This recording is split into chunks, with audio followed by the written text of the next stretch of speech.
ಮಾರಿಗಲ್ಲು ಇದು ದೇವರಾಜ್ ಪೂಜಾರಿ ಅವರು ಡೈರೆಕ್ಟ್ ಮಾಡಿರುವಂಥ ವೆಬ್ ಸೀರೀಸ್. ಇದನ್ನು PRK ಪ್ರೊಡಕ್ಷನ್ಸ್ ಅವರು ಪ್ರೊಡ್ಯೂಸ್ ಮಾಡಿರೋದು. ಈ ZEE5ನವರು ವೆಬ್ ಮಿನಿ ಸೀರೀಸ್ಗಳ ಸುತ್ತ ಏನೋ ಒಂದು ಇನಿಷಿಯೇಷನ್ ತಗೊಂಡಿದ್ದಾರೆ.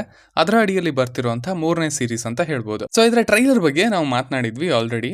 ಸೊ ಮಾರಿಗಲ್ಲು ಅನ್ನೋ ಊರಲ್ಲಿ ಕದಂಬರ ನಿಧಿ ಇದೆ ಅನ್ನೋ ಒಂದು ಸಣ್ಣ ಸುಳಿವು ಸಿಗತ್ತೆ.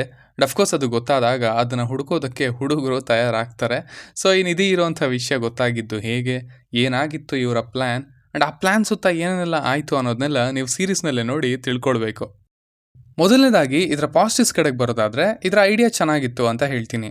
ಒಂದು ಅಪ್ಡೇಟ್ ವಿಡಿಯೋದಲ್ಲೂ ಹಾಗೆ ಟ್ರೈಲರ್ ರಿವ್ಯೂನಲ್ಲೂ ನಾನು ಇದನ್ನೇ ಹೇಳ್ಕೊಂಡು ಬಂದಿದ್ದೆ.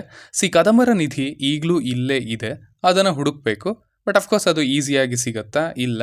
ಅದರ ಜೊತೆಗೆ ಇಲ್ಲಿ ದೇವರು ಅದನ್ನು ಕಾಪಾಡ್ತಿದೆ ಅನ್ನೋ ಎಲಿಮೆಂಟ್ ಬೇರೆ. ಸೊ ಅಫ್ಕೋರ್ಸ್ ಅದು ಒಂದು ಒಳ್ಳೆ ಎಕ್ಸೈಟ್ಮೆಂಟ್ ಹುಟ್ಟಿಸುವಂಥ ಲೈನ್ ಅಥವಾ ಪ್ಲಾಟ್ ಅಂತ ಹೇಳ್ಬೋದು ಅಲ್ವಾ, ಸ್ಪೆಷಲಿ ವೆಬ್ ಸೀರೀಸ್ ಅನ್ನೋ ಝೋನಲ್ಲಿ. ಬಿಕಾಸ್ ಇಲ್ಲಿ ಇಷ್ಟು ಬೌಂಡ್ರಿ ಅಂತ ಇರೋದಿಲ್ಲ. ಸಖತ್ತಾಗಿ ಈ ಐಡಿಯಾವನ್ನು, ಈ ಕಾನ್ಸೆಪ್ಟನ್ನು ಎಕ್ಸ್ಪ್ಲೋರ್ ಮಾಡ್ತಾ ಹೋಗ್ಬೋದು. ಹಾಗಾಗಿ ಸೊ ನಾನು ಆ ಐಡಿಯಾನ ಕೇಳಿದಾಗೇನೆ ನೈಸ್ ಅಂತ ಹೇಳಿದ್ದೆ. ಆ್ಯಂಡ್ ಅದು ಇಲ್ಲೂ ಕೂಡ ಪಾಸಿಟಿವ್ ಪಾಯಿಂಟ್ ಆಗೇನೆ ಉಳ್ಕೊಂಡಿದೆ. ಇನ್ನು ಈ ಸೀರೀಸ್ ಅಲ್ಲಲ್ಲಿ ಸ್ವಲ್ಪ ಇಂಟ್ರೆಸ್ಟಿಂಗ್ ಅಂತ ಅನಿಸುತ್ತೆ. ಒಂಚೂರು ಟರ್ನ್ನ ತಗೊಳುತ್ತೆ. ಈ ನಿಧಿ ಹುಡುಕೋದು ಅನ್ನೋದಕ್ಕಿಂತ ಹೆಚ್ಚಾಗಿ ಇದು ಸ್ವಲ್ಪ ಸಸ್ಪೆನ್ಸ್ ಥ್ರಿಲ್ಲರ್ ಥರದ ಪ್ಲಾಟನ್ನು ತಗೊಂಡು ಬರುತ್ತೆ. ಅದು ವರ್ಕ್ ಆಯ್ತಾ ಇಲ್ವಾ ಅನ್ನೋದನ್ನು ಸೈಡ್ಗೆ ಇಟ್ಟರೆ ಈ ಟ್ರೀಟ್ಮೆಂಟ್, ಈ ಥರನಾದ ಒಂದು ಟರ್ನ್ ಸ್ವಲ್ಪ ಆಶ್ಚರ್ಯ ಮೂಡಿಸ್ತು ಅಂತ ಹೇಳ್ತೀನಿ. ಇನ್ನು ಪರ್ಫಾರ್ಮೆನ್ಸಸ್ ಕಡೆಗೆ ಬರೋದಾದರೆ ಆ್ಯಸ್ ಪ್ರವೀಣ್ ತೇಜ್ ಅವರನ್ನು ನೋಡಿ ಖುಷಿ ಆಯಿತು. ಅವ್ರಿಗೆ ಇನ್ನೂ ಹೆಚ್ಚು ಅವಕಾಶಗಳು ಸಿಗಬೇಕು.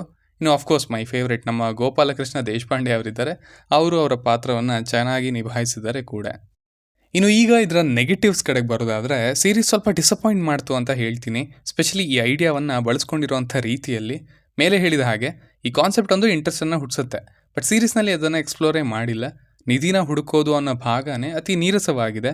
ಐ ಫೆಲ್ಟ್ ಲೈಕ್ ಅರೆ ಈ ಭಾಗದಲ್ಲಿ ಏನು ಇಂಟ್ರೆಸ್ಟಿಂಗ್ ಆಗಿ ಬರಲಿಲ್ವಲ್ಲ ಅಂತ, ಅಂದರೆ ಇಷ್ಟು ಈಸಿಯಾಗಿ ಆಗೋಯ್ತಲ್ಲ ಅಂತ.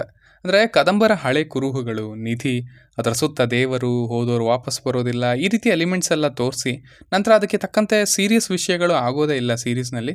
ವೆರಿ ಸೂಪರ್ಫಿಷಿಯಲ್ ಆಗಿದೆ. ರೈಟಿಂಗ್ ಇಂಟ್ರೆಸ್ಟನ್ನು ಹುಟ್ಟಿಸೋ ರೀತಿ ಇರಲಿಲ್ಲ ಅಂತ ಹೇಳ್ತೀನಿ. ಆ್ಯಂಡ್ ದೆನ್ ಆಗಲೇ ಹೇಳಿದ ಹಾಗೆ ಇದು ಫಸ್ಟ್ 4 ಎಪಿಸೋಡ್ ತನಕ ಇದರ ಸುತ್ತ ಇರುತ್ತೆ. ಆ್ಯಂಡ್ ದೆನ್ ಒಂಥರ ಸಸ್ಪೆನ್ಸ್ ಥ್ರಿಲ್ಲರ್ ರೀತಿ ಆಗೋದಕ್ಕೆ ನೋಡುತ್ತೆ. ಬಟ್ ಅದು ಕೂಡ ಅಂತ ಇಂಟ್ರೆಸ್ಟನ್ನು ಹುಟ್ಟಿಸ್ಲಿಲ್ಲ. ಸಾಕಷ್ಟು ವಿಷಯಗಳಿದ್ವು, ಪೊಟೆನ್ಷಿಯಲ್ ಇತ್ತು, ಬಟ್ ಅವುಗಳ ಹತ್ರನೂ ಹೋಗ್ದೇನೆ ಸುಮ್ಮನೆ ಸೀರೀಸ್ ಅದರ ಹೊರಗಡೆನೇ ಸುತ್ತಾಡ್ತಾ ಇತ್ತು ಅಂತ ಅನಿಸ್ತು. ಟೋಟಲ್ ಸೀರೀಸ್ ಏನೇ ತುಂಬ ಬೆಟರ್ ಆಗಿ, ತುಂಬಾ ಇಂಟ್ರೆಸ್ಟಿಂಗ್ ಆಗಿ ಇರಬಹುದಿತ್ತು ಅಂತ ಅನಿಸಿದ್ದುಂಟು. ಸೊ ಸಿಂಪಲ್ ಆಗಿ ಹೇಳೋದಾದರೆ ಇದೊಂದು average to above average series ಅಂತ ಹೇಳ್ತೀನಿ. ನನಗೆ ಮೊದಲಿಂದಾನು ಹಿಡಿಸಿದ್ದು ಇವರು ತಗೊಂಡಿರೋಂಥ ಕಾನ್ಸೆಪ್ಟ್. ಅದ್ರ ಕಡೆಗೆ ಒಂದೆರಡು ಇಂಟ್ರೆಸ್ಟಿಂಗ್ ಸೀಕ್ವೆನ್ಸಸ್ ಇದ್ದಾವೆ. ಬಿಟ್ಟರೆ ಇವರು ಅದನ್ನು ಎಕ್ಸ್ಪ್ಲೋರ್ ಮಾಡಲಿಲ್ಲ, ಇಂಟ್ರೆಸ್ಟಿಂಗ್ ವಿಷಯಗಳನ್ನ ತಂದಿಲ್ಲ ಅಂತ ಅನ್ನಿಸ್ತು.